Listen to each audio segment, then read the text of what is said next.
This video is about a minigame where the players explore shipwrecks and learn silly limericks about how they sank. I reckon that your campaign needs a minigame because over the course of a full session, D&D can be pretty mentally draining. I mean, being locked into 3 hours of roleplay or stuck in a rules-focused environment for the whole afternoon, it takes it out of you.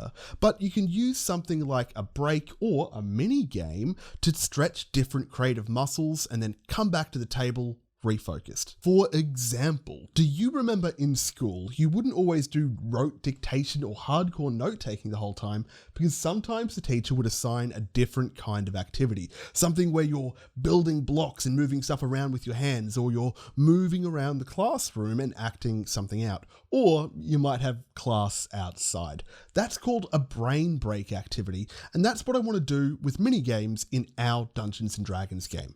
So here's the perfect kind of minigame. It's got to be quick, it's got to be simple, and it's got to affect the story somehow so it's actually meaningful. So today's minigame is called the Shipwreck Scramble, and it's directly applicable to Dragons of Stormwreck Isle. It's quick because it only takes 10 minutes to play. It's simple because the players only have to make a single decision and roll a single dice on each of their turns, and it affects the story because the players are going to find some great loot on these shipwrecks, and also this challenge determines the threat level of the upcoming dungeon in the Compass Rose. The players start over here on the mainland, and their goal is to get to the Compass Rose without attracting the violent attention of the harpy circling high above, also known as the Singing Maw. Standing between the players and their goal is this tangle of shipwrecks. Each square on this sheet represents a different shipwreck. Now I've got a version for 3 players, for 4 players, and for 5 players. You're going to print out 2 copies of the appropriate sheet and put one blank version in front of the players on the table. They can see that, that's fine. But there's another secret version that I want you to keep with yourself behind the screen, because on that version behind the screen, you're going to number all of the boxes 1 to 20 in a random order. Then we start the game. We go clockwise around from the dungeon master, and everybody gets a single turn.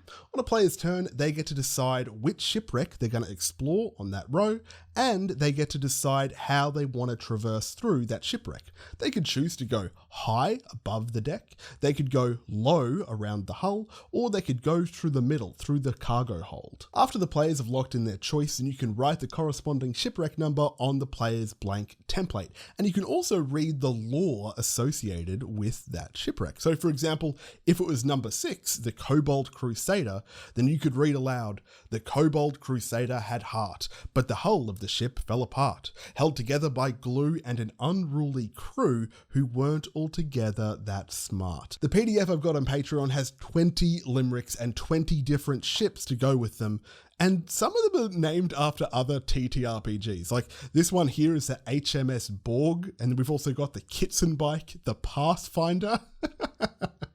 It's really silly. It's a fun Easter egg. So if you're a patron, check it out. And now that the players know the shipwreck number, they can roll their D20. They don't add anything, they don't subtract anything. It's just a game of informed gambling to see how they traverse over this ship. Because if the players said, we're going to go high on the top deck, that means they're saying they're going to roll higher than the target number. If they said we're going to go low around the hull, that means they're saying we're going to roll lower than the target number. And if they say, those greedy players, if they say we're going to go through the middle, through the cargo hold and look for loot, they're saying they're going to roll the same as the target number. But if they do succeed and roll the same as the target number, then they get a special bit of loot along the way. So here's my favorite part.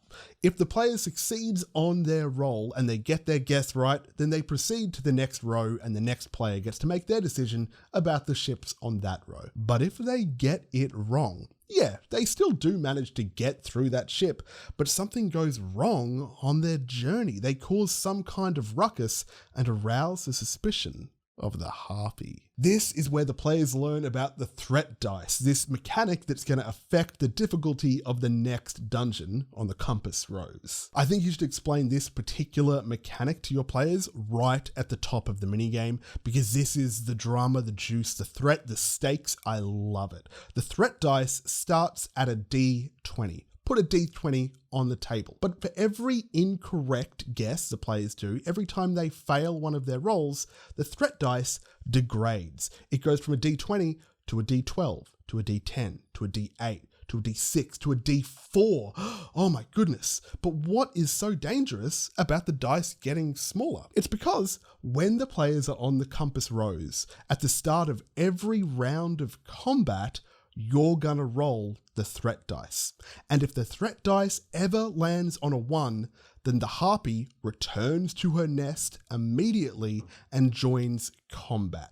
That means that she'll get the jump on players and complicate an already dangerous situation. And this might seem obvious, but the fewer numbers of faces on the dice, the more likely it's going to land on a 1. If you're feeling stressed out about running the starter set, check out my most recent video about the Sea Grow Caves dungeon. Click this, click it now, go on, give it a click.